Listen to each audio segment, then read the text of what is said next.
إن الحمد لله نحمده ونستعينه ونستغفره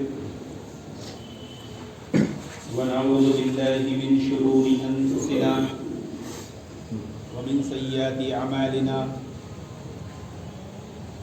من يهده الله فلا مضل له ومن يضلل فلا هادي له وأشهد أن لا إله إلا الله وحده لا شريك له وأشهد أن محمدا عبده ورسوله أما بعد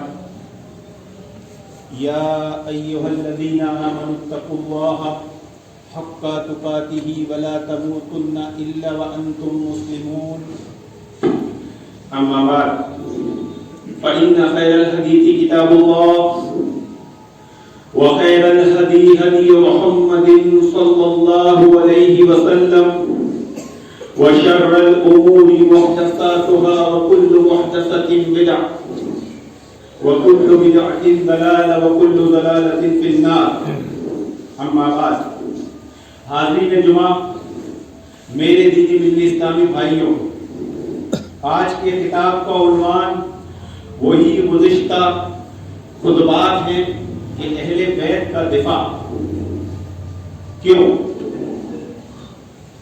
سب سے پہلے جو چیز میں عرض کرنا چاہوں گا آپ کی خدمت میں وہ یہ کہ اس کا تعلق اصل میں توحید سے ہے، اس کا تعلق اصل میں ایمان سے ہے، اور یہ موضوع بہت پھیلا ہوا ہے، اسے چند خطبات میں سمیٹنا ناممکن ہے، اور جو بھی خطیب یہاں آتے ہیں اور ان خطبات میں وہ ان کو سمیٹنے کی کوشش کرتے ہیں، یہ اللہ رب العالمین کی طرف سے ان کو نیک توفیق ہے۔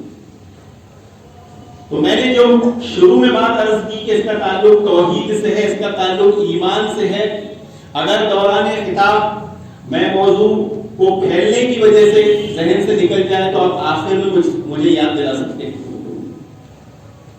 سب سے پہلی چیز جو ہمیں سمجھنا ہے محترم حاضرین، چاہے اہل بیت کا دفاع ہو، چاہے صحابہ اکرام کا دفاع ہو، چاہے خلافت اسلامیہ کا دفاع ہو، چاہے کسی مسلمان ہی کا دفاع کیوں نہ ہو، اس میں ہم کو سب سے پہلی چیز جو ذہن نشین رکھنا ہے وہ یہ کہ یہ اسلام علم کا دین ہے، یہ اسلام اصولوں کا دین ہے۔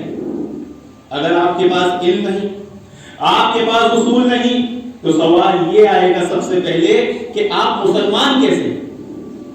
اصولی علم اور علمی اصول کا ہونا بہت ضروری ہے جب ہم اس طرح کے موضوعات پر بات کرتے ہیں۔ ایک مسلمان، دوسرا کافر، تیسرا مشرک، چوتھا منافق، پانچواں بدعتی، ان سب میں فرق تو اصولوں کا ہی ہے، اس کو مانے بنا کوئی چارہ نہیں ہے۔ بعض حضرات سے جب کہا جاتا ہے ہمارے دو ہی اصول ہیں، قال اللہ و قال رسول، تو کہتے ہیں یہ اصول کیا ہوتا ہے؟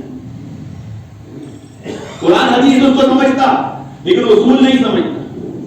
اصول لغت میں اس کو کہا جاتا ہے جس سے احکام لیے جاتے ہیں، جس سے احکام لیے جاتے ہیں۔ تو ان موضوعات پر بحث کرنے سے پہلے یا بات کرنے سے پہلے یا گفتگو کرنے سے پہلے دو چیزوں کو اچھی طرح ذہن نشین رکھ لیں، اسلام علم کا دین ہے اور اسلام اصولوں والا دین ہے۔ اب آتے ہیں کہ اگر آپ کے پاس علم نہیں، اگر آپ کے پاس اصول نہیں، تو ذرا مجھے بتائیے آپ اپنی زندگی کے معاملات میں لوگوں کے ساتھ، خود اپنے ساتھ انصاف کیسے کرتے ہیں؟ اور ظاہر سی بات ہے کہ جب آپ کے پاس اصولی علم نہیں اور علمی اصول نہیں تو آپ نہ تو لوگوں کے ساتھ انصاف کر سکتے ہیں، نہ اپنے ساتھ خود ہی انصاف کر سکتے ہیں، پھر آپ کیا کریں گے؟ آپ ظلم اور زیادتی کا شکار ہوئے۔ تو دوسری چیز جو ہمیں اس موضوع پر بات کرتے ہوئے سمجھنا چاہیے وہ یہ کہ یہ اسلام اعتدال والا مذہب ہے، افراط و تفریط سے پاک ہے۔ ہمارا موقف معتدل، انصاف پر مبنی۔ موقف کتنے ہیں اس کی بھی تھوڑی سی وضاحت کر دوں۔ جو ان مسائل پر گفتگو کی جاتی ہے اور جس طرح کے لوگ پائے جاتے ہیں ان میں 3 قسم کے لوگ ہوتے ہیں۔ ایک ہوتا ہے افراط، دوسرا ہوتا ہے تفریط، تیسرا ہوتا ہے اعتدال۔ اب ان تینوں موقف میں ہمارا موقف کیا ہونا چاہیے؟ تو محترم حاضرین، ہمارا موقف صرف اور صرف اعتدال ہونا چاہیے، کیونکہ ہم امت وسط ہیں۔ افراط و تفریط کیوں نہیں ہونا چاہیے؟ کیونکہ اس میں انسان حد سے زیادہ تجاوز کر جاتا ہے، غلو کر جاتا ہے، متشدد بن جاتا ہے۔ اعتدال سے تجاوز کر اس کے دل میں نرمی، محبت، درگزر اور انصاف کا پہلو اس کے دل سے رخصت ہو جاتا ہے۔ اس کے دل میں غلو، تعصب، تنگ نظری اور تشدد آ جاتا ہے۔ اور اعتدال والے موقف پر کیا فائدہ ہے؟ اس کے کیا فوائد ہیں؟ اس کو اچھی طرح ذہن نشین رکھنا ہے، کیونکہ ایک گفتگو کا سارا انحصار اسی پر۔ معتدل انسان، اعتدال والا انسان سب سے پہلے اپنے ذہن میں کسی طرح کا کوئی تعصب نہیں رکھتا۔ اس کے دل میں محبت ہوتی ہے، میانہ روی ہوتی ہے، درگزر کا مادہ ہوتا ہے، وہ اصولوں کا پابند ہوتا ہے، اتحاد اور اتفاق کی اہمیت کو سمجھتا ہے، اختلاف اور انتشار سے بچتا ہے، اور سب سے بڑی بات، وہ جب بات کرتا ہے، معاملات کرتا ہے تو انصاف کے ساتھ کرتا ہے۔ انصاف کی کیا ہے؟ یہ پوری کائنات کا نظام انصاف پر مبنی ہے۔ اللہ تعالیٰ کی تمام مخلوقات اس کے حکم سے تجاوز نہیں کر سکتی، اس کے اصول سے نہیں ہٹ سکتی، اور وہ سب انصاف پر مبنی ہے۔ کسی جاندار کو اگر اللہ تعالیٰ نے پیدا کیا ہے اسے مرنا ہے، کسی بے جان مخلوق کو اللہ تعالیٰ نے پیدا کیا ہے اسے اللہ تعالیٰ کے حکم کے مطابق چلنا ہے۔ یہ سورج، یہ چاند، یہ ستارے، یہ سیارے کس کے حکم سے چلتے ہیں؟ یہ پوری کائنات انصاف پر مبنی ہے محترم حاضرین۔ اور کیوں نہ ہو، انصاف پر مبنی کیوں نہ ہو، جس دن یہ ساری کائنات اعتدال سے تجاوز کر افراط اور تفریط کا شکار ہوئی، پوری کائنات کا نظام درہم برہم ہو جائے۔ اور کیوں نہ ہو، کیونکہ اس کائنات کو بنانے والا رب، ہم سب کا رب اللہ رب العالمین خود انصاف کا پیکر ہے۔ وہ خود انصاف کرتا ہے اور اپنے بندوں کو انصاف کرنے کا حکم دیتا ہے کہ یا ایھا الذین آمنوا کونوا قوامین للہ شہداء بالقسط ولا یجرمنکم شنآن علی قوم علی الا تعدلوا اعدلوا هو اقرب للتقوی واتقوا اللہ ان اللہ خبیر بما تعملون۔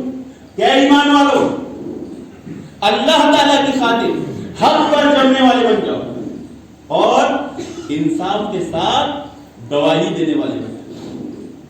کسی گروہ کی دشمنی تمہیں اتنا مشتعل نہ کر دے کہ انصاف سے پھر جاؤ۔ انصاف کیا کرو، کیونکہ یہ پرہیزگاری کے زیادہ قریب ہے، اور اللہ تعالیٰ سے ڈرتے رہو۔ اللہ تعالیٰ تمہارے عملوں سے اچھی طرح واقف ہے۔ تو یہ رب اللہ رب العالمین خود انصاف کرتا ہے اور اپنے بندوں کو انصاف کرنے کا حکم دیتا ہے۔ اب آتے ہیں اللہ کے رسولوں کی طرف، نبیوں کی طرف۔ انبیاء خود انصاف کرتے ہیں، انبیاء خود انصاف کا پیکر ہوتے ہیں، انبیاء خود اپنی امت کو انصاف کرنے کا حکم دیتے ہیں۔ صحیح ہے کی روایت ہے، ایک منافق نے اللہ کے نبی صلی اللہ علیہ وسلم پر اعتراض کیا، مال غنیمت بڑھ رہا تھا، کہا آپ انصاف سے کام نہیں لیتے۔ پیارے رسول صلی اللہ علیہ وسلم نے کیا کہا؟ اگر میں انصاف نہیں کروں گا تو کون انصاف کرے گا؟ تو معلوم ہوا کہ اللہ تعالیٰ انصاف کرتا ہے، اللہ کے نبی صلی اللہ علیہ وسلم انصاف کرتے ہیں، اور پیارے رسول صلی اللہ علیہ وسلم اپنی امت کو انصاف کرنے اور ظلم و زیادتی سے بچانے کے لیے کیا تلقین کرتے ہیں کہ قالت تقوا الظلم فإن الظلم ظلمات یوم القیامت، اے لوگوں ظلم سے بچو، ظلم آخرت میں کامیاب تاریکیاں ہوگی۔ نبی نے اس امت کو ظلم سے بچانے کی بھرپور کوشش کی ہے۔ خود اللہ کے نبی صلی اللہ علیہ وسلم کے تربیت آفتہ صحابہ اکرام نے کیا امت کو درس دیا ہے کہ حضرت عبداللہ ابن عمر رضی اللہ عنہ بیان فرماتے ہیں ان المقسطین عند اللہ علی منابر من قوم ان یمین الرحمن عز وجل وکلتا یدیہ یمین الذین یعدلون فی حکمہم واہلہم وما ولوا۔ کیا پیاری نصیحت کہ انصاف کرنے والے اللہ رب العالمین کے پاس نور کے منبروں پر دائیں جانب بیٹھے ہوں، اور اللہ تعالیٰ کے دونوں ہاتھ دائیں۔ یہ وہ لوگ ہیں جو اپنے فیصلوں میں جن کے وہ ذمہ دار ہیں حق اور انصاف کے ساتھ فیصلہ کرتے ہیں۔ محترم حاضرین، اس میں ان لوگوں کا زبردست رد ہے جو اے اللہ کے مسئلے پر گفتگو کرتے ہوئے کہتے ہیں اللہ تعالیٰ ہر جگہ ہے۔ تو کیا اللہ تعالیٰ کے نور کے منبر ہر جگہ ہے؟ جب بندے اللہ تعالیٰ کے پاس نور کے منبروں پر ہوں گے، دائیں جانب ہوں گے، تو کیا ہر جگہ ہوں گے؟ اسی طرح پیارے رسول صلی اللہ علیہ وسلم کے تربیت یافتہ صحابہ اکرام کے تربیت یافتہ شاگرد بھی انصاف کرتے ہیں۔ عمر بن عبدالعزیز رحمۃ اللہ علیہ سے کسی نے پوچھا کہ جنگ جمل اور جنگ صفین کے بارے میں آپ کیا کہتے ہیں؟ تو آپ نے کیا عرض کیا معلوم ہے کہ اللہ تعالیٰ نے میرے ہاتھوں کو ان کے خون سے محفوظ رکھا ہے، تو میں اپنی زبان کو بھی ان کے تعلق سے پاک رکھوں۔ تو بات کیا سمجھے ہوئی محترم حاضرین کہ ہمیں اس مسئلے میں دو چیزوں کا خیال رکھنا ہے۔ پہلا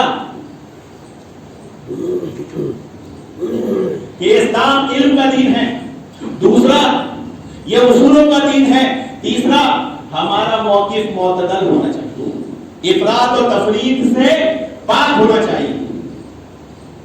اب آتے ہیں دوسری طرف، جس پہلو کو لوگ سمجھتے نہیں ہیں، ڈر جاتے ہیں، بات کرنے میں گھبرا جاتے ہیں، اگر ان کے سامنے بنو امیہ کے تعلق سے، حضرت معاویہ کے تعلق سے، صحابہ کرام کے تعلق سے روایت پیش کر دی جائے فوراً گھبرا جاتے ہیں، ارے اس کا جواب کیا ہے، اس کا جواب بتاؤ، جواب بتاؤ۔ تو حاضرین، کوئی بھی چیز کو سلسلے وار سمجھیے۔ کوئی چلتی گاڑی میں چڑھ جائے گا تو پھر کہیں اور اتر جاتا ہے۔ سلسلے وار سمجھنا بے حد ضروری ہے۔ آج کفاروں نے اسلام کو سلسلے وار نہیں سمجھا تو کیا اعتراض کر دیا کہ اسلام تو 1500 سال پرانا مذہب ہے، ہمارا سناتن دھرم کا تب ہے 7000 سال پرانا۔ اسلام کو پڑھا نہیں، سمجھے نہیں، شروع سے سمجھے نہیں کہ اللہ تعالیٰ نے آدم کو بنایا، شیطان کو سجدہ کرنے کا حکم دیا، پھر آدم کو دنیا میں بھیجا، پھر انسانوں کی تخلیق ہوئی، پھر یہ سلسلہ چلا، پھر قیامت تک چلے گا۔ ایک صحیح عقل والا آدمی اس بات کو اچھی طرح سمجھ سکتا کہ ہاں بات سمجھ میں آئی۔ اب جو لوگ اسلام پہ اعتراض کرتے ہیں کہ تو 1500 سال پرانا مذہب ہے، اچھا اس سے پوچھو تمہارا کب ہے؟ ہمارا 7000 سال پرانا۔ اچھا اس سے پہلے کیا تھا؟ اب ان کے پاس مغالطہ دینے والی کہانی ختم۔ تو اب کیا؟ اب تم بندر کے بچے بن جاؤ۔ اب کیا بن جاؤ؟ چلو اب انسان دینا، اب بندر بن جاؤ۔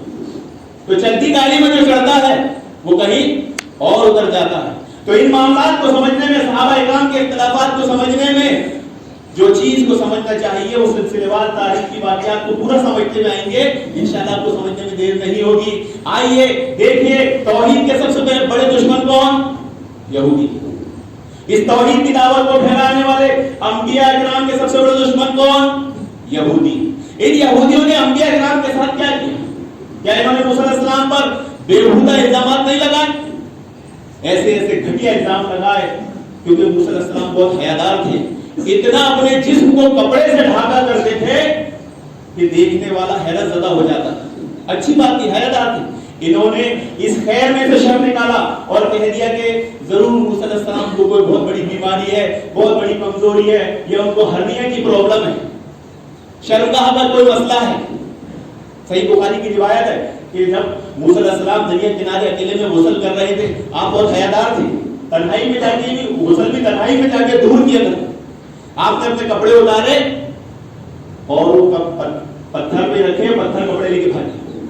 موسیٰ علیہ السلام اس کے پیچھے پیچھے دوڑے، ان کی بستی تک پہنچے، ان کے سامنے پہنچے، انہوں نے موسیٰ علیہ السلام کو اس حالت میں دیکھ لیا اور انہیں یقین ہو گیا کہ جو ہم الزامات لگاتے تھے موسیٰ پر، وہ الزامات درست نہیں تھے۔ یہ غلط بحث ہے، انکار حدیث، منکرین حدیث اس پہ اعتراض کرتے ہیں، اگر اس کا جواب دینے بیٹھا جائے گا تو پورا خطبہ ختم ہو جائے گا۔ لیکن بتانے کا یہ مقصد ہے کہ جب کسی پہ الزام لگتا ہے تو وہ الزامی جواب دیتا ہے، اگر ہم پہ الزام لگے گا تو ہم بھی الزامی جواب دیں گے۔ یہ اللہ تعالیٰ کی سنت ہے، یہ انبیاء کی سنت ہے، یہ صحابہ کی سنت ہے، یہ ہمارے اسلاف کی سنت ہے۔ اس سے منہ موڑنا گویا اپنی عقل میں کمی کو واضح کرنا ہے۔ پھر یہودیوں نے کیا کیا؟ سورہ یاسین پڑھیے، ہم نے ان کی طرف ایک نبی بھیجا، اس کو بھی انہوں نے کیا کیا؟ شہید کر دیا۔ دوسرا نبی بھیجا، اس کو بھی شہید کر دیا۔ کس کو نہیں معلوم کہ یہودیوں نے عیسیٰ علیہ السلام کو شہید کرنے کی بھرپور کوشش کی۔ یہ تو اللہ تعالیٰ کا وعدہ تھا کہ عیسیٰ علیہ السلام قیامت کی نشانیوں میں سے ایک نشانی ہے، اللہ تعالیٰ نے ان کو آسمان کی طرف اٹھا لیا، آسمان پر اٹھا لیا، محفوظ کر لیا، ورنہ وہ عیسیٰ علیہ السلام کو بھی شہید کر دیا۔ پھر آتے ہیں محمد رسول اللہ صلی اللہ علیہ وسلم پر، کیا آپ کو شہید کرنے کی کوششیں نہیں کی گئی؟ ان ساری باتوں کی کڑیوں کو جوڑ کر آپ دیکھیں گے، انشاءاللہ بات آپ کو پوری آسانی سے سمجھ میں آ جائے گی اور ہمیشہ یاد رہے گی کہ محمد رسول اللہ صلی اللہ علیہ وسلم کو شہید کرنے کے لیے جو میٹنگ رکھی گئی تھی اس میں شیطان بھی آیا تھا، اور شیطان کیا بن کے آیا تھا؟ کس کا روپ دھارن کر کے آیا تھا؟ جس کمرے میں وہ میٹنگ ہونے والی تھی شیطان اس کے دروازے پر تھا۔ ابو جہل نے پوچھا یہ کون ہے؟ کہا یہ نجد کے شیخ۔ نجد سے مراد کیا ہے؟ اللہ کے نبی صلی اللہ علیہ وسلم نے فرمایا فتنے نجد سے نکلیں گے، فتنے مشرق سے نکلیں گے۔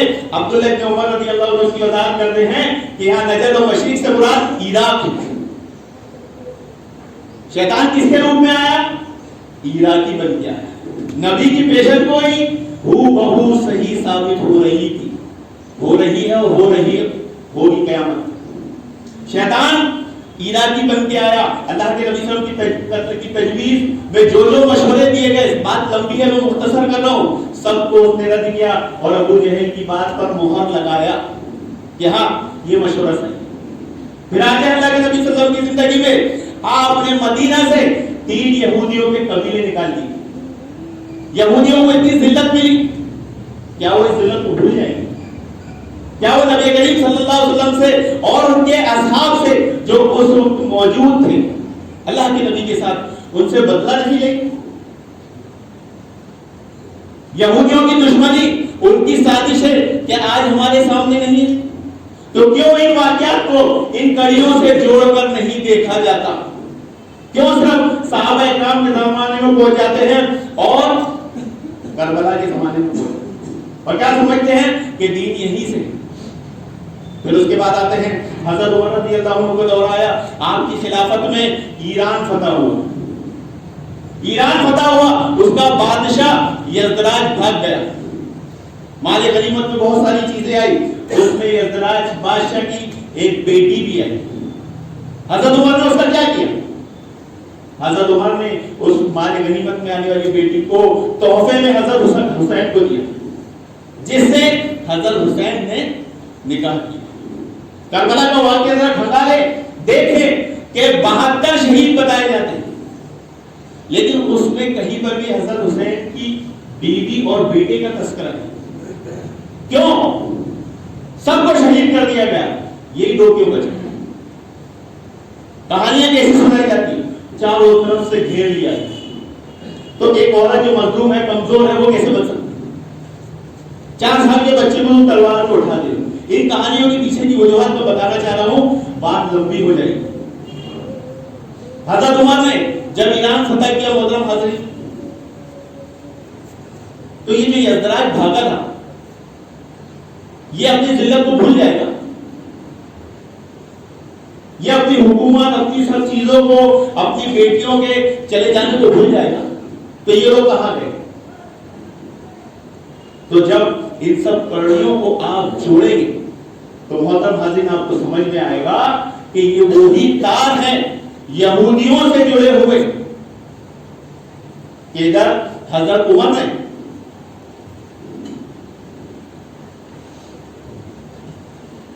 جب ایران فتح کیا اور وہاں سے یہ آتش پرست بھاگے، انہوں نے بدلے کے روپ میں سابائی درندے بن کر مسلمانوں کی صفوں میں گھسے، اور ادھر یہ 3 قبیلے کے اللہ کے نبی صلی اللہ علیہ وسلم نے مدینہ سے نکالے تھے، انہی میں کے 30 شخص اور ان کے ساتھ ایک عبداللہ ابن سبا نے حضرت علی کے ہاتھ پر ایمان لا کر اسلام لانے کا ڈھونگ رچا۔ پھر ان کی ساری تدبیریں جو ہوئی اس کا نتیجہ ہمارے سامنے کیا ہے؟ حضرت عثمان کی شہادت۔ انہوں نے مسلمانوں کو، بھولے بھالے مسلمانوں کو سازش کے طور پر بہکایا بھڑکایا، پھر ادھر سے آتش پرست، ادھر سے یہودیوں کی فوج، ادھر سے باغیوں کا ایک گروپ، ایک بہت بڑی طاقت بن گئی۔ تو آپ اگر ان کڑیوں کو نہیں جوڑیں گے محترم حاضرین، آپ کو بات سمجھ میں نہیں آئے گی۔ اب آتے ہیں اس اندھی تکلیف کی لعنت کی طرف سے۔ یہ اندھی تکلیف کی برکت کا ہی نتیجہ ہے کہ آج کا مسلمان علم اور اصول سے بالکل محروم ہے۔ اہل بیت کا دفاع، جو یہ اعتراض ہم پہ کیا جاتا ہے، تم اہل بیت کا دفاع نہیں کرتے۔ صحابہ کا دفاع مطلب اہل بیت کا دفاع، بنو امیہ کا دفاع مطلب اہل بیت کا دفاع۔ کیا صحابہ میں اہل بیت نہیں آتے؟ اگر آپ ان کو اصول اور علمی اعتبار سے دیکھیں گے سمجھیں گے تو آپ کو یہ قاعدہ سمجھ میں آئے گا کہ اگر آپ اہل بیت کا دفاع کرنا چاہتے ہیں تو آپ کو صحابہ کا دفاع کرنا ہی پڑے گا، رافضیوں کی طرح نہیں کہ اہل بیت کے دفاع کے نام پر صحابہ پر طعن و تشنیع کی جائے، بنو امیہ پر طعن و تشنیع کی جائے۔ ایسا دفاع ہم نہیں کرتے، ورنہ عیسائی بھی کل کو کھڑے ہو جائیں گے تو عیسیٰ کو نہیں مانتے، جیسا تم مانتے ہو ویسا تھوڑی مانتے۔ انہیں اللہ کا بیٹا مانیں گے تو ہم دائرہ اسلام سے خالی لے گئے۔ تو رافضیوں کی طرح ہم اہل بیت کا دفاع نہیں کرتے ہیں، کیونکہ رافضی جانتے ہیں اگر اہل سنت کا طریقہ لوگوں کو سمجھ میں آ گیا، صحابہ کا طریقہ سمجھ میں آ گیا تو ان کی سازشوں کا بھانڈا ٹوٹ جائے گا۔ پہلا اصول کہ صحابہ کے دفاع میں اہل بیت کا دفاع ہے، اور جو شخص صحابہ کا دفاع نہیں کرتا اور صرف بولتا ہے میں اہل بیت کا دفاع کرتا ہوں، جھوٹا ہے، کر ہی نہیں سکتا۔ میری ریکارڈنگ یوٹیوب پہ ابھی بھی موجود ہے، ایک شخص کا بیان ہے، توبہ ہے، کہتا ہے جب میرا دل صحابہ کے تعلق سے گندا ہوا، بنو امیہ کے تعلق سے گندا ہوا، چند سالوں میں میرا دل اہل بیت کے تعلق سے بھی گندا ہوا۔ بڑی خطرناک بات ہے محترم، کیوں؟ کیونکہ یہ اصولی اور علمی دین ہے، یہ موقف اصولی اور علمی ہے۔ اگر آپ کو اصول اور علم نہیں سمجھیں گے آپ کہیں بھی گڑبڑ کر دیں گے۔ آئیے ایک چھوٹے سے واقعے اور عقیدے کی طرف جاتے ہیں شیعوں کی، جو کہتے ہیں کہ وہی جو آنی تھی وہ حضرت علی پر آنی تھی، غلطی سے چلی گئی کدھر؟ اللہ کے نبی صلی اللہ علیہ وسلم۔ سنے ہیں، علم میں ہے۔ اب دیکھیے اس عقیدے کی خطرناکی۔ سب سے پہلے یہ حملہ اللہ تعالیٰ پر ہے، یعنی اللہ تعالیٰ نے انصاف نہیں کیا، غلطی جبریل امین نے کی، غلطی سے نبی کو نعوذ باللہ معاذ اللہ وحی پہنچا دی، حق کس کا لے لیا؟ حضرت علی۔ تو اللہ تعالیٰ نے انصاف نہیں کیا، واپس حضرت علی کو نہیں دیا۔ اب بتائیں مجھے، جو رب اپنے بندوں کے ساتھ انصاف نہ کر سکے کیا وہ رب ہو سکتا ہے؟ ہو ہی نہیں سکتا۔ تو ان رافضیوں کا سب سے پہلا حملہ کس پر؟ اللہ پر۔ اب دوسرا حملہ جبریل امین۔ فرشتے کبھی اللہ تعالیٰ کی اطاعت سے روگردہ نہیں کر سکتے، کتنی بڑی مسٹیک، وہی ادھر کی ادھر پہنچا دی، اپنی ڈیوٹی صحیح طریقے سے انجام نہیں دی۔ دوسرا حملہ فرشتوں پر۔ تیسرا حملہ نبی کریم صلی اللہ علیہ وسلم۔ کیا کہتے ہیں کہ غلطی سے وہی ہے، یعنی غلطی سے اگر کوئی چیز اپنے پاس آ جاتی ہے تو اپن رکھ لیتے ہیں، واپس کر دیتے ہیں، کسی کا حق لے سکتے ہیں، معلوم ہو جائے غلطی سے تو لے لو۔ تو حق تلفی نعوذ باللہ کس نے کر لی؟ اللہ کے نبی صلی اللہ علیہ وسلم۔ پھر آتے ہیں اہل بیت پر، یعنی حضرت علی رضی اللہ عنہ کو یہ بات معلوم تھی کہ نبوت میرا حق ہے اور آپ خاموش ہیں. کیا کہتے ہیں کہ حضرت علی نے حضرت ابو بکر صدیق کی بیعت 6 مہینے بعد کی. بول کیوں کی؟ بولا ناراض تھا. تو خلافت کے مسئلے میں ناراض ہو گئے اور نبوت کے مسئلے میں ناراض نہیں ہوئے. خلافت بڑی ہے یا نبوت؟ سوچے ذرا کہ یہ اہل بیت پر حملہ کر رہے ہیں کہ اتنی بڑی ذمہ داری سے سبق دوش ہونے کے بعد بھی آپ نے بات نہیں. اب جو اللہ پر، فرشتوں پر، رسول پر، اہل بیت پر حملہ کر دے، کیا وہ نبی کے سسروں پر حملہ نہیں کرے گا؟ حضرت ابو بکر صدیق، حضرت عمر پر انہوں نے کیا الزام لگایا؟ آپ انصاف نہیں کرتے. وہ منافق کیا نبی پر کیا الزام لگایا تھا کہ آپ انصاف نہیں کرتے. یہ وہی نسل ہے، یہ تار وہیں سے جڑ رہے ہیں. اب جو نبی کے سسروں پر الزام لگا دے آپ انصاف نہیں کر رہے ہیں، تو کیا وہ نبی کے داماد کو بخشے گا؟ حضرت عثمان رضی اللہ عنہ کو انہوں نے بخشا، ان پر بھی الزام لگا.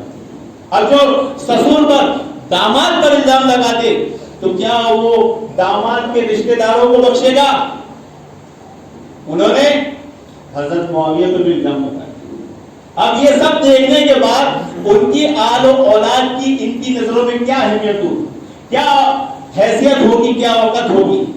پھر جو الزامات کا سلسلہ ہے محترم حاضرین، بتانے کی ضرورت نہیں، آپ لوگوں کے سامنے. امید کرتا ہوں کہ بات سمجھ میں آئی ہوگی. اب آتے ہیں اس اندھی تکلیف کی لعنت اور برکت کی طرف کہ آج ان کا علمی معیار اتنا ہو گیا ہے کہ اگر ان کے سامنے ایک جملہ کہہ دیا جائے اس کو بھی صحیح ڈھنگ سے نہیں سمجھتے. ہمارے اہل سنت، ہمارے اسلاف جو یہ کہتے ہیں کہ یہ صحابہ کے آپسی اختلافات ہیں، اس کا معنی مفہوم کیا ہوتا ہے؟ اہل سنت کے نزدیک اس کا معنی مفہوم ہوتا ہے کہ صحابہ اکرام کے اجتہادی اور علمی اختلافات. رافضیوں نے اسے حق و باطل کی لڑائی بنا دیا. کیا بنا دیا؟ کہ یہ اسلام و کفر کا مسئلہ ہے، یہ کربلا اسلام و کفر کا مسئلہ ہے، یہ جنگ صفین جنگ جمل اسلام و کفر کا مسئلہ ہے. ان رافضیوں سے پوچھو کہ اگر یہ اسلام و کفر کا مسئلہ ہے اور تم کہتے ہو کہ جمل میں حضرت علی فتح ہو گئی، حضرت علی کی فتح ہو گئی تھی اور حضرت عائشہ ہار گئی تھی، تو میں حضرت علی نے مال غنیمت کتنا جمع کیا؟ جب اسلام غلبہ غالب ہوتا ہے تو دشمن کے مال کو مال غنیمت بناتا ہے کہ نہیں؟ لیکن کیا ہوا؟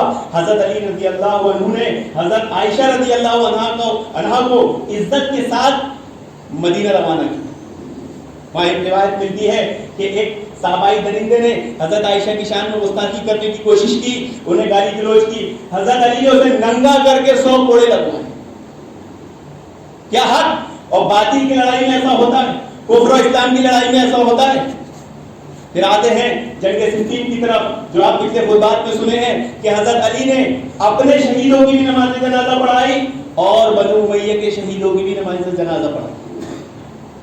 پھر آتے ہیں تھوڑا سا کربلا کی طرف کہ جب حضرت حسین شہید ہو گئے، کربلا میں سارے شہید ہو گئے، تو حضرت حسین کی بیوی، ان کا بیٹا کہاں گئے؟ امیر المومنین یزید کے پاس. تو کیا انہوں نے اسے مال غنیمت سمجھ کے رکھ لیا؟ نہیں، حضرت علی کی سنت پر عمل کیا اور عزت کے ساتھ انہیں مدینہ روانہ کیا. ان کی بیوی اور بیٹے کو عزت کے ساتھ مدینہ روانہ کیا اور یہ وصیت کی. پڑھے نہیں ہوں گے، پڑھنے سے اس معاملات میں آنے سے پڑھنے سے ڈر جاتے ہیں. اور آپ یہ چیز وہ جانتے ہیں کہ آج اندھی تکلیف کی وجہ سے مسلمان علمی اور اصولی بحثوں سے بہت دور ہیں. ان کے سامنے ایک روایت پھینک دو وہ ایسے گھبرا جاتے ہیں.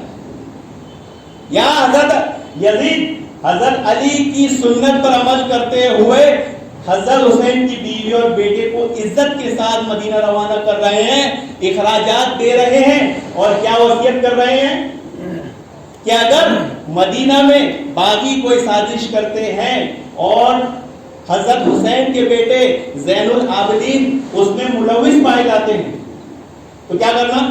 ان کو امان دے دینا، ان کو چھوڑ دینا. یہ پولیس، یہ سارے انتظامات، یہ کس کی سنت ہے؟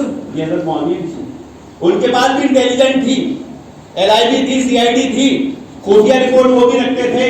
ابھی حضرت حسین شہید ہوئے ہیں، 1 سال بعد ہونے والا ہے مدینہ میں واقعہ ہررا، اس کی رپورٹ انہیں 1 سال پہلے سے تھی کہ ہمیں خبر ملی ہے ایسی سازشیں چل رہی ہیں. تو ان تاروں کو جب آپ کڑی کڑی جوڑ کر دیکھیں گے آپ کو یہ بات سمجھ میں آئے گی کہ یہ آل یہود کی ہی نسلیں ہیں جو اللہ کے نبی صلی اللہ علیہ وسلم سے تو بدلہ نہیں لے سکے تو کس سے بدلہ لے رہے تھے؟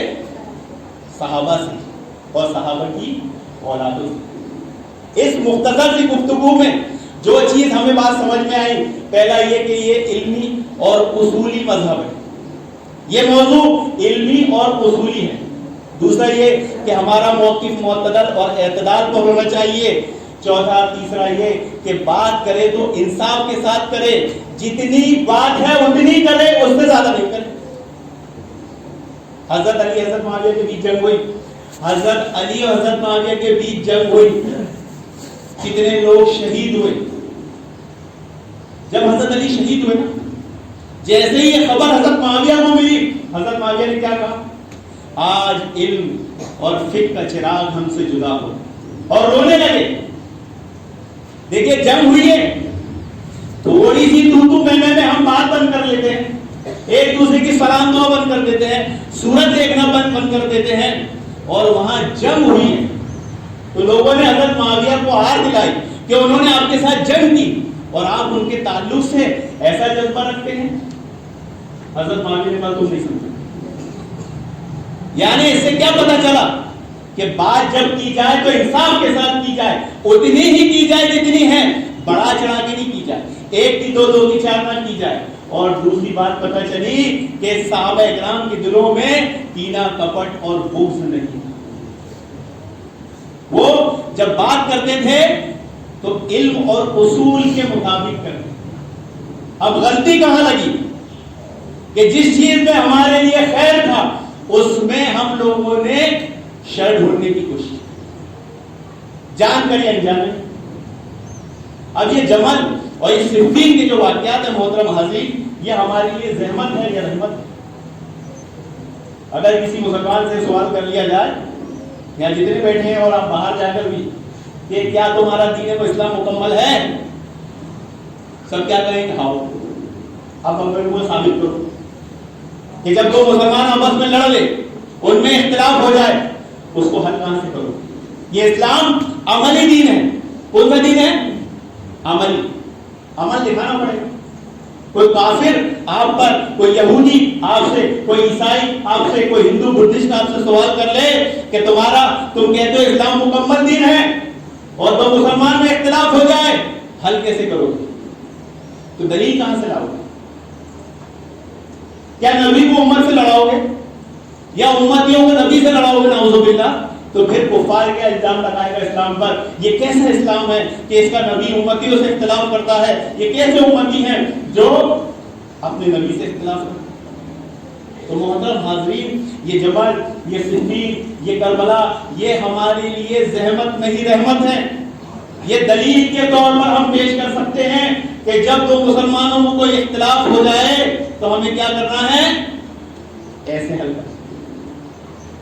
تو جس میں خیر تھی اس میں سے ان رافضیوں نے شر نکالا، اور ہم نے بھی کیا کیا؟ اپنی علمی اور جہالت کی وجہ سے، معذرت چاہوں گا، اپنی لا علمی اور کمیوں کی وجہ سے، بے اصولی کی وجہ سے. اب آتے ہیں دوسری طرف، قربان جائے اہل بیت اور صحابہ کرام کہ ایسے حالات میں بھی آپ دیکھیں جنگیں ہو رہی ہیں، دشمن جو ہے اپنی ہی صفوں میں گھسا ہوا ہے.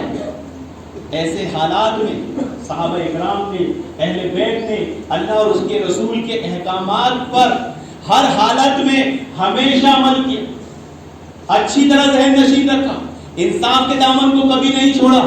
فتنوں نے اگر اس کا راستہ روکنے کی کوشش کی تو اپنی جان کی بازی لگا دی، اپنی جان دے دی، لیکن فتنوں کے سامنے سر قلم تسلیم نہیں کیا. حضرت عثمان کو دیکھیے، اللہ کے نبی صلی اللہ علیہ وسلم نے ایک وصیت کی. بات بولنے میں بڑی آسان ہے، کبھی زندگی میں ایسا معاملہ ہمارے ساتھ آ جائے نا، ہمیں احساس ہو اللہ کے نبی صلی اللہ علیہ وسلم نے فرمایا عثمان ان قریب اللہ تعالیٰ تمہیں ایک قمیص پہنائے گا اور دشمن تم سے وہ قمیص اتارنے کے لیے کہیں گے، تم وہ قمیص کو مت اتارنا، اس قمیص کو مت اتارنا یہاں تک کہ مجھ سے آج ملو۔ اور باغیوں نے سب سے پہلی شرط کیا رکھی تھی کہ آپ اس گھر کو خالی، وہ قمیص سے مراد کیا تھا؟ وہ گھر۔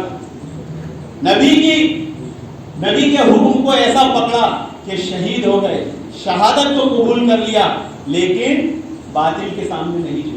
ہم میں ہے کسی میں ایسا دم؟ نبی کی بات پر ہم تو فوراً ایسا کر سکتے کہ ویسا کر سکتے کہ نہیں؟ محترم حاضرین، یہ تھی وہ چیزیں جن کو آج ہم نہیں سمجھتے ہیں، جس کی وجہ سے ہم میں بہت سارے اختلافات عام ہیں اور ہم صحابہ اکرام کے تعلق سے اپنے دلوں کو گندا کر لیتے ہیں۔ پھر آتے ہیں، دو پوائنٹ رہ گئے ہیں، ایک ہے حق گوئی کے ساتھ بات بیان کرنا۔ لوگ کیا سمجھتے ہیں؟ حضرت معاویہ کا دفاع کریں گے، بہت تکلیفیں آئی گی، بہت پریشانیاں آئے گی۔ اگر توحید کو سمجھتے ہو، اگر ایمان ہے تو یہ بات کو سمجھو گے، اور حضرت معاویہ کی سیرت کو اگر سمجھ لو گے تو ساری زندگی رشک کرو۔ صرف ایک فرمان قرآن مجید کا حضرت معاویہ کے سامنے تھا، وَمَن قُتِلَ مَظْلُومًا فَقَدْ جَعَلْنَا لِوَلِيِّهِ سُلْطَانًا، اور جس کو عذرائے ظلم قتل کر دیا گیا، اللہ تعالیٰ کیا کہتا ہے؟ جس کو ظلم کے ذریعے قتل کر دیا گیا اس کے ولی کو ہم غلبہ ضرور دیں گے۔ آپ ذرا دیکھیے، حضرت معاویہ حضرت عثمان کے سب سے زیادہ قریبی تھے، حق سب سے زیادہ رکھتے تھے قصاص کا۔ اس آیت پر عمل کرتے ہوئے آپ نے قصاص کا مطالبہ کر دیا۔ سامنے اہل بیت ہیں لیکن دشمن ان کے پیچھے۔ توحید دیکھیں، ایمان دیکھیں، یقین دیکھیں۔ حضرت عبداللہ بن عباس نے حضرت علی کو صاف طور سے وضاحت فرما دی، اے علی آپ معاویہ پر قابو نہیں پا سکتے، آپ ان پر غلبہ نہیں پا سکتے، کیونکہ اللہ تعالیٰ کا قرآن میں وعدہ ہے۔ وہ حضرت عثمان کے سب سے بڑے ولی ہیں، وہ سب سے زیادہ حق رکھتے ہیں، اور دنیا نے دیکھی، کائنات نے دیکھی اور دیکھ رہے ہیں کہ حضرت معاویہ وہ خلیفہ ہیں اسلام کی تاریخ میں جنہوں نے ایک دو نہیں 40 سال خلافت کی، 20 سال گورنر بن کر، 20 سال خلیفہ بن کر۔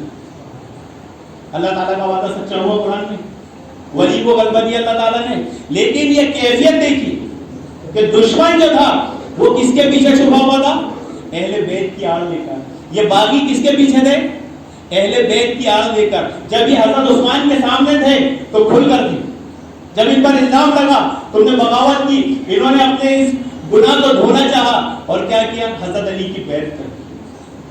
اب ایسی کنڈیشن میں کہ اہل بیت کی آڑ لے کر دشمن کھڑا ہو، آپ جب اس کے سامنے آئیں گے پھر آپ پر کون کون سے الزام و تہمتیں نہیں لگے گی، پھر نازلی کا حکم نہیں لگے گا۔ تو آخری پوائنٹ کہ یہ اہل بیت اور صحابہ اکرام کی کیمسٹری بڑی خوبصورت، بہت خوبصورت کیمسٹری تھی۔ لوگ اس کے صحیح پہلو کو نہیں سمجھتے۔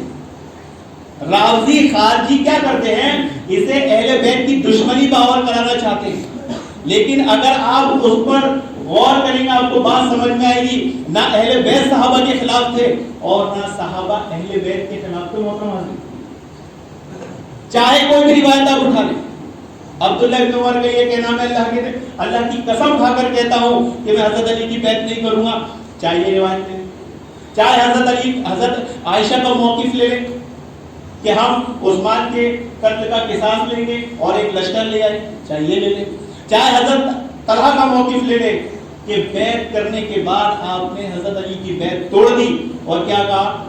تلوار کے زور پر ہونے والی بیعت نہیں کی جائے۔ چاہے حضرت معاویہ کا موقف لے کہ میں جب تک بیعت نہیں کروں گا جب تک حضرت عثمان کے قتل کا قصاص نہ لے۔ ان ساری روایتوں میں ایک بات کی طرف اشارہ ہے، اور وہ یہ نہیں ہے کہ وہ حضرت علی کے دشمن تھے، وہ یہ نہیں ہے کہ وہ حضرت علی کے خلاف تھے۔ سب کہتے تھے خلافت کا سب سے بڑا حقدار کون ہے؟ حضرت علی۔ لیکن یہ باغی بیعت کر کے جو حضرت علی کے لشکر میں گھس گئے ہیں، چھپ گئے ہیں، آج ان میں پاور ہے۔ کیسا پاور؟ اب تو بیعت کا بھی پاور ہے۔ تو یہ جب حضرت عثمان کو شہید کر سکتے ہیں تو ہمارے ساتھ کیا معاملہ کریں؟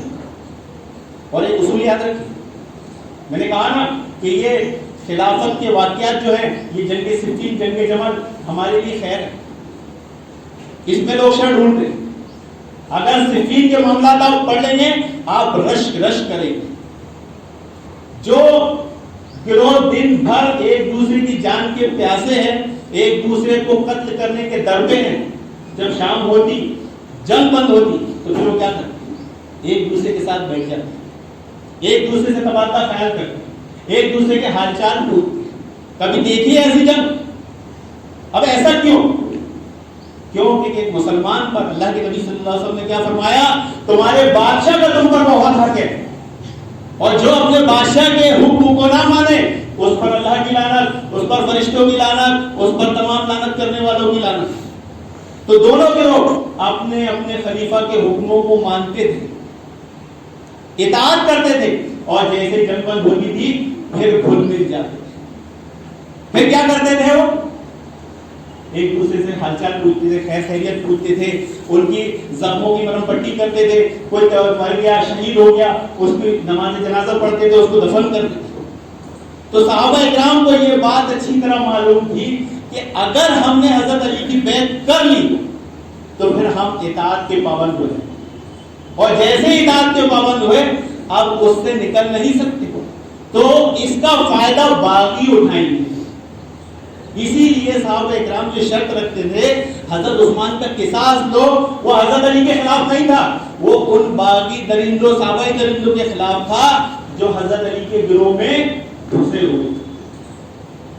تو یہ تھا صحابہ اکرام اور اہل بیت کا موقف جو میں نے آپ کے سامنے بیان کیا۔ چونکہ یہ موضوع بہت پھیلا ہوا ہے، اس کو ایک ہی خطبے میں سمیٹنا میرے جیسے ناچیز کے لیے ممکن نہیں تھا۔ ایک چھوٹی سی کوشش کیا تھا بات سمجھانے کی، امید کرتا ہوں کہ آپ لوگوں کو بات سمجھ میں آئے گی۔ اللہ رب العالمین سے دعا ہے کہ اللہ رب العالمین ہمیں علم اور اصول والا دین اپنانے کی توفیق عطا فرمائے، ہمارا موقف معتدل بنائے، بات کہنے میں انصاف کے پہلو کو ہم اپنے نظروں میں ذہن نشین رکھیں اور حق کے ساتھ بات کہیں، کسی طرح کی کوئی ناانصافی ظلم نہ کرے۔ آمین یا رب العالمین۔